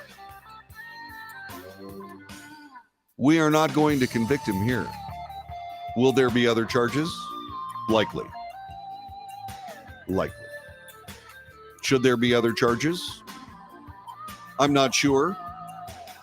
But if it's possible for federal charges against terrorism to be leveled against this man, I certainly expect that they will be. We don't know. And the reason we don't know is because we don't know what the FBI is going to do next. Already someone with great knowledge of both the police, the FBI, terrorism of all kinds. Indeed, the guy I'm referring to ferried people off the island of Manhattan after the towers fell. He used a boat. He says, well, you know, we have to make sure that we take the credentialed ones identified by the left, we have to handle them with kid gloves. If the law and our legal system is fair and equitable, no, we don't. All we need to do is follow the facts. As FBI agent Michael Driscoll just said, we're going to run all of the information that we find to ground. Good. Questions must be asked. Those questions are simple. Had Trevor Bickford been, say, for example, I don't know, a public worker for the Trump campaign or administration, would the FBI have handled him differently? How is it that the FBI and their counterterrorism efforts had this guy under observation, had identified him as a possible terrorist, had him under observation, and yet he was able to travel from Maine through Rhode Island, Vermont, New Hampshire, Connecticut to get to Times Square? How was he able to travel all that way without being interdicted by some law enforcement who would search his car and would find the machete? Assuming, of course, he didn't purchase it in New York City. Why is that? Again, was it because he wasn't, say, for example, a Trump devotee? He wasn't a Proud Boy? He wasn't an Oath Keeper?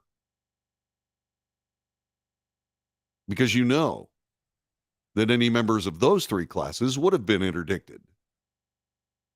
Don't you? If the FBI had not spent most of its time, at least most of its public time, in the effort to try to bring down a president or continue to bring down a president, a former president,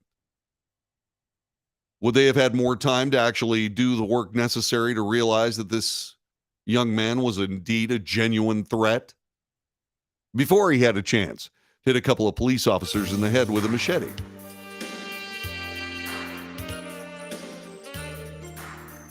These are questions that must be asked. Gnashing our teeth over the answers, not required. But the questions have to be asked. And I, by God, will ask them. And were I in a more powerful position, I would even demand answers, which I would then report to you on this broadcast. Because that's what this broadcast is for. Hopefully, the constraints that I face every single day doing this broadcast will be lifted at some point, and I will have more resources. Expect me to use them wisely when, not if, that happens. This is the Wells Report. Back with more in just a moment.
You are listening to the Wells Report. My name is John David Wells. Our telephone number is 817-379-2172. 817-379-2172. I was just talking about the FBI and Trevor Bickford, a 19-year-old who hit 2 New York City police officers in the head with a machete. He will face charges, and we will see.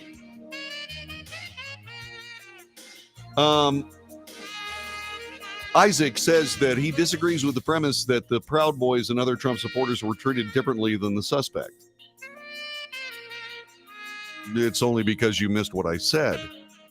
If I had said that Trevor Bickford had been a member, what I said was that had Trevor Bickford been a member of the Proud Boys or the Oath Keepers, he would have most certainly, if he was under FBI scrutiny, which he was, not as a member of the Oath Keepers or the Proud Boys, but as a potential terrorist.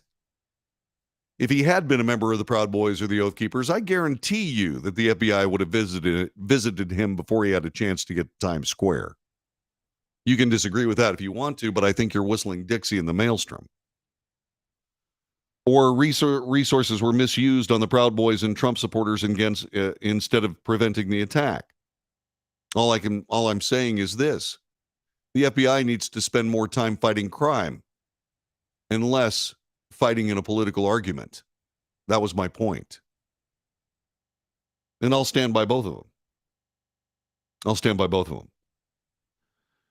Let's talk a little bit about President Trump's tax returns. The House Ways and Means Committee finally got the holy grail of Trumpism. What they were able to do was they were able to finally release Donald Trump's tax records. And what we found was a whole lot of nothing.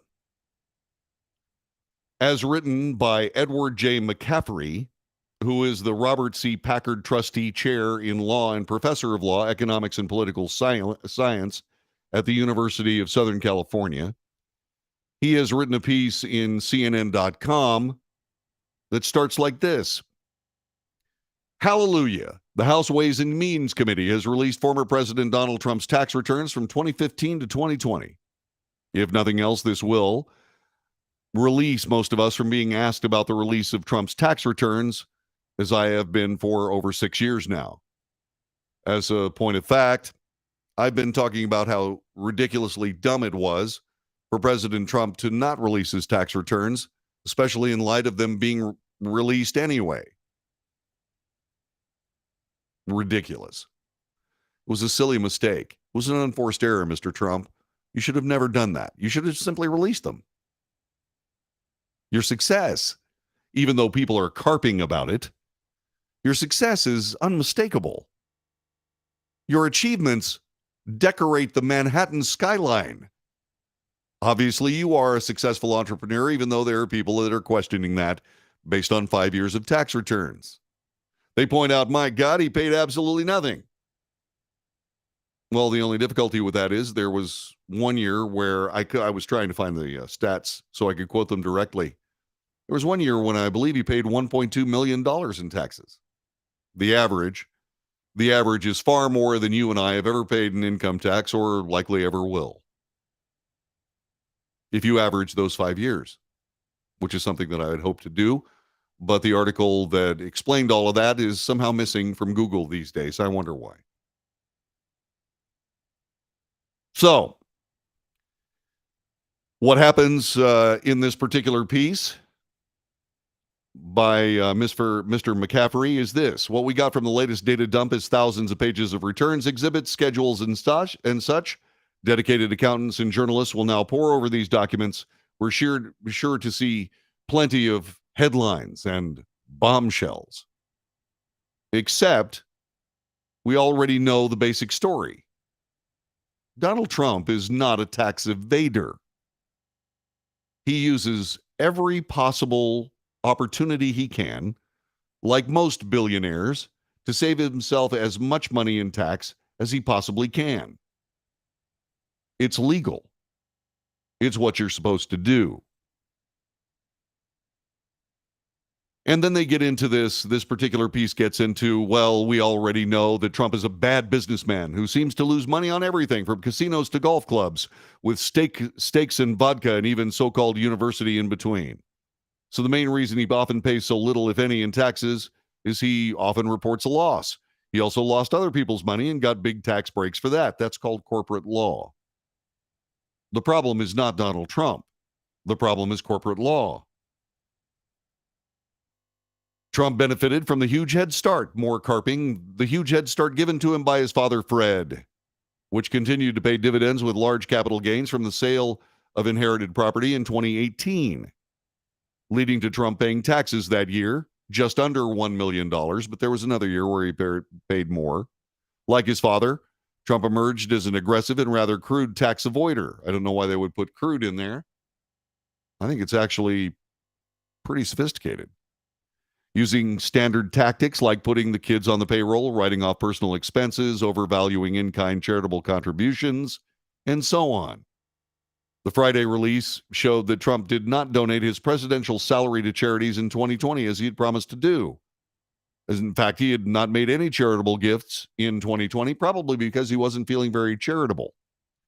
Would you feel charitable having been Donald Trump for the 4 years previous in a country that was doing everything they possibly could to overthrow his fair and true election as president of the United States?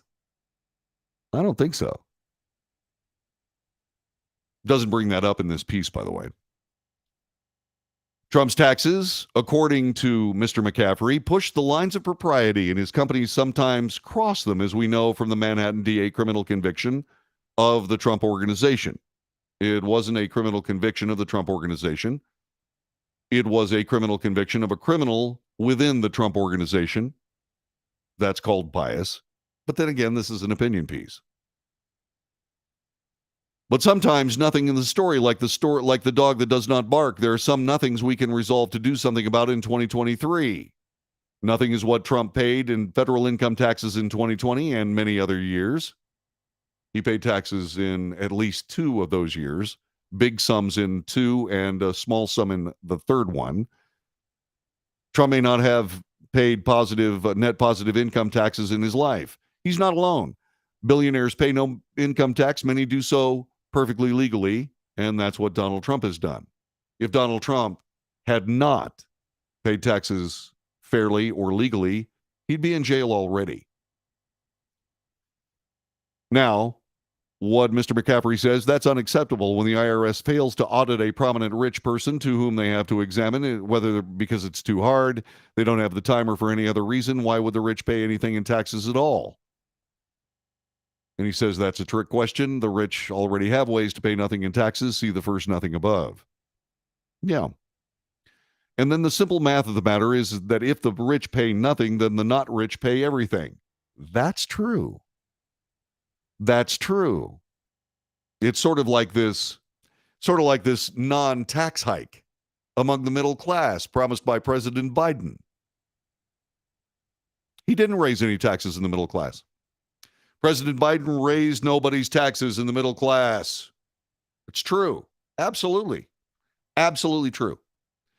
What he did was create rampant inflation, which raised the price of everything. You do that by making gasoline and diesel fuel more expensive, which makes the transportation of goods and services more expensive, which makes those goods and services more expensive. People pay more, and who else gets paid? Well, the federal government in taxes. The more money you make, the more taxes you pay. A hidden tax hike that affected all of the people who pay nothing, because billionaires pay nothing. All of us. I'm sorry, we paid everything because the billionaires pay nothing. It's absolutely true. But that's another discussion. Let's get back to Donald Trump. So Donald Trump, according to this particular piece, now leads to carping about what the government has not done to close these tax loopholes. The simple math of the matter is if the rich pay nothing, then the not rich pay everything, which is how you finance a gigantic government. The middle class pays everything. Nothing is what the Congress have done. Nothing is what the Congress has done. Over the many Democrats of Democrat and Republican leadership about getting to the rich to pay taxes fairly is not something that they've done. Well, unfortunately, that's also not true. They have paid taxes legally. And just exactly how much does any individual need to pay the government of the United States? Should there be a cap on that? I believe there should be. Nothing is what the Republicans seem to want to give to the IRS, which lack the resources to do something about getting the rich to comply with the law. That's crazy, too. It's also creative interpretation, Mr. McCaffrey. The Democrats have run the government for the last 2 years unfettered. They could have fixed that anytime they wanted to. Don't try to blame it on Republicans. Blame it on the Democrats who did nothing, while you're blaming Republicans for doing nothing. Then he says, maybe, just maybe, 2023 will be a better year for all. I can write nothing at all about Trump's tax returns, and we can celebrate Congress by doing something to provide nearly $80 billion to strengthen the IRS as part of the Inflation Reduction Act. A good start about making the wealthiest Americans pay something. They do pay something.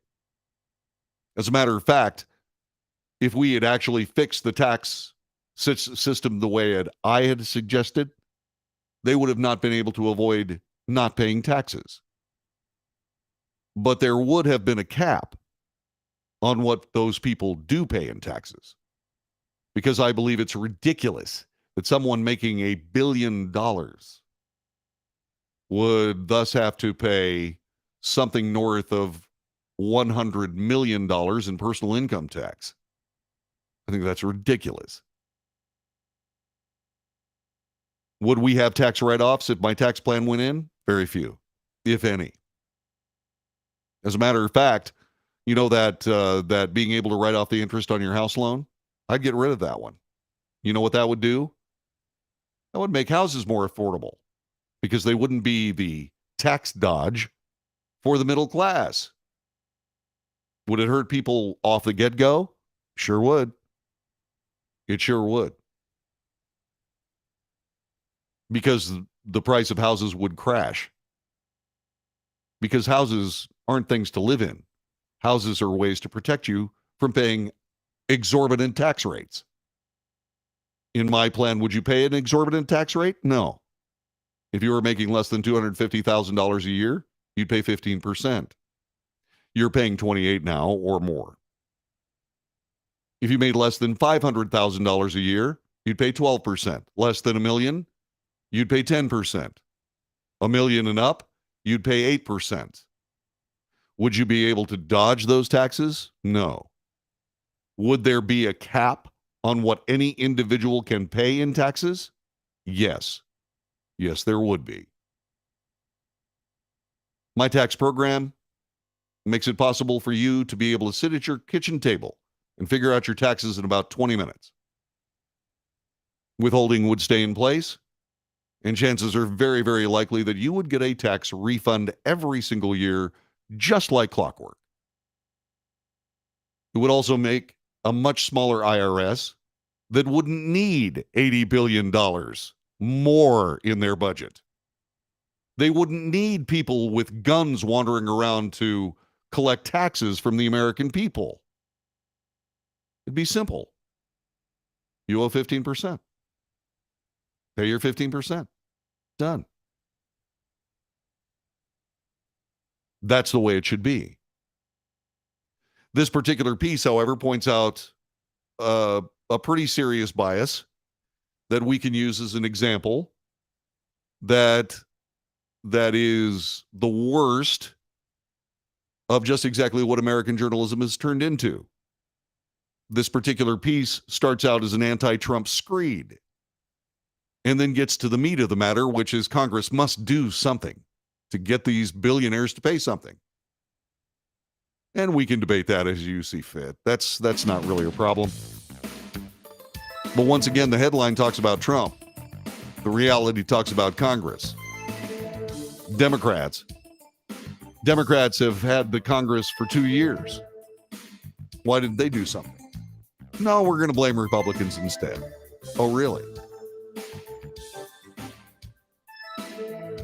That's called bias. It's ridiculous. Absolutely ridiculous. Oh, okay. Where'd you get that, Isaac? Let me read that.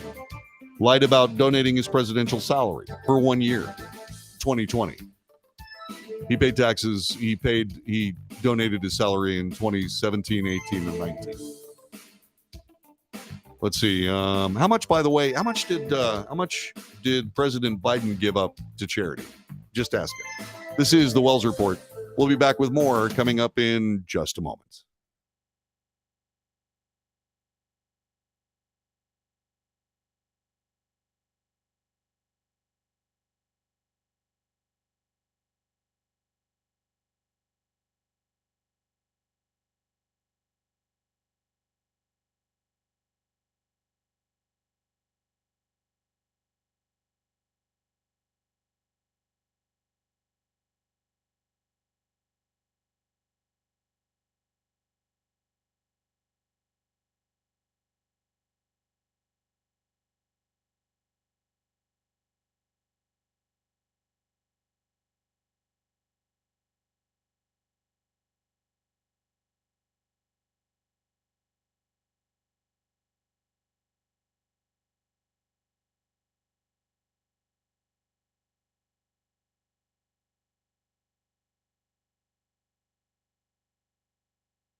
This is the Wells Report. My name is John David Wells. Our telephone number, 817-379-2172. Sorry.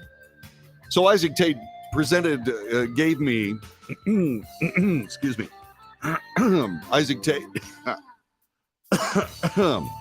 mountain cedar, mountain flipping cedar. Kills me every year. Okay. Isaac Tate gave me the figures. I must have misread the article that I read because I saw a $1.2 million tax thing, but I also saw another zeros or so. But we're going to use Isaac's numbers, okay? So in 2015, Isaac says that President Trump paid $640,000 in taxes. In 2016, $750. In 2017, $750. In 2018, $999,466. 2019, $133,445. And in 2020, $0.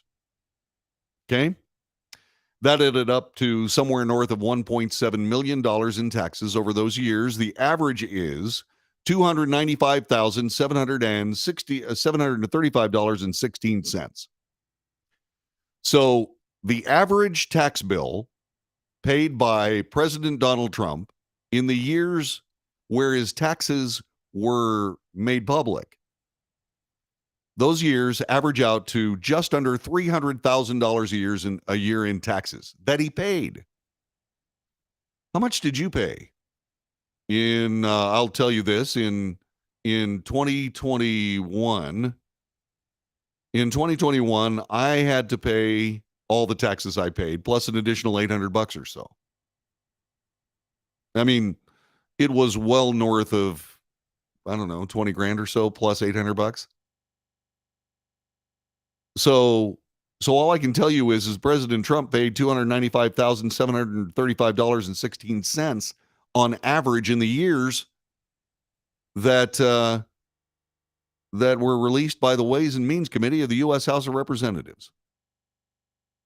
It's just under $300,000. Considering that a president in those same years makes $400,000 a year, that's pretty good. I mean, when you start thinking about it, that's pretty good. That's a lot of money. Should he have paid more? That's a matter of your opinion. Okay, that's all. It's just a matter of opinion. But is it Donald Trump's fault? No. Is it the fault that we have an unwieldy and stupid tax system? Yes. I just gave you a tax system. You'd have paid a hell of a lot more than that. As a matter of fact, I'm going to figure it out right this very minute. Let's see, $400,000.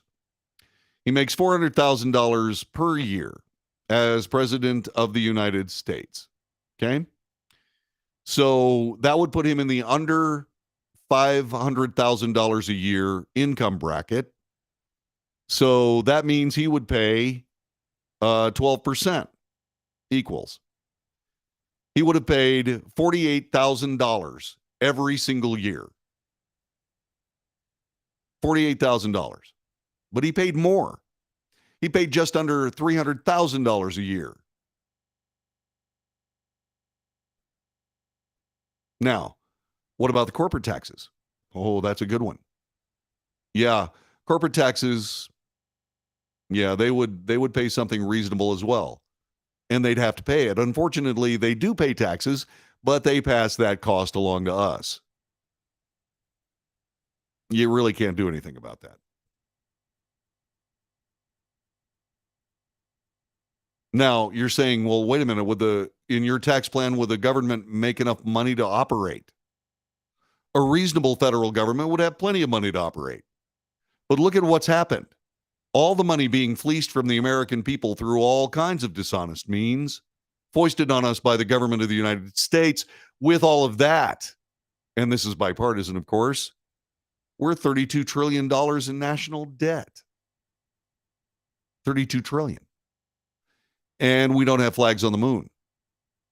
Well, we have flags on the moon. We don't have flags on Mars. But for $32 trillion in national debt, we should have flags on Mars and Triton and Europa and the moons of all kinds of places everywhere. But we don't, do we? No.